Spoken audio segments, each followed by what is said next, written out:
జగన్ అక్రమాస్తుల వ్యవహారంలో CBI case పెట్టడం రాజకీయాల్లో భాగమని, వాటితో తమకు సంబంధం లేదంటూ రాంకీ ఫార్మా తెలంగాణ హైకోర్టుకు నివేదించింది.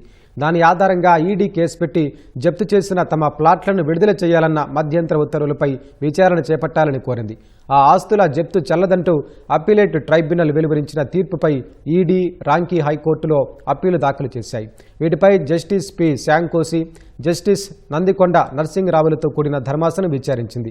విశాఖలో ఫార్మా సిటీ ఏర్పాటుకు చంద్రబాబు నేతృత్వంలోని ఉమ్మడి రాష్ట్ర ప్రభుత్వం గ్లోబల్ టెండర్లు పిలవగా ప్రాజెక్టును దక్కించుకున్నామని రాంకీ తరపున న్యాయవాది కోర్టులో వాదనలు వినిపించారు.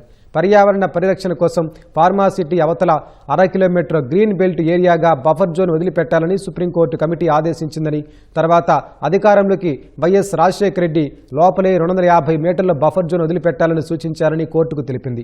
బఫర్ జోన్కు 250 మీటర్లు వదిలితే 1500 ఎకరాలు పోతుందని, ఫార్మా సిటీకి 500-600 ఎకరాలు మాత్రమే మిగులుతుందనే విషయాన్ని వివరించింది.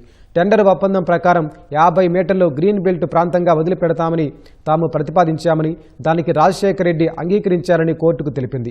దీంతో ప్లాట్ల విక్రయం కూడా జరిగిందని, తర్వాత ఆయన మృతితో జగన్ ప్రత్యేక రాజకీయ పార్టీ పెట్టడంతో కాంగ్రెస్ నేతృత్వంలోని యూపీఏ ప్రభుత్వం సీబీఐ కేసులు నమోదు చేయించిందని తెలిపారు. బ్యాంకు గ్యారంటీ తీసుకుని జప్తు చేసిన ప్లాట్లను విడుదల చేయాలన్న మధ్యంతర ఉత్తర్వులపై విచారణ చేపట్టాలని కోరారు.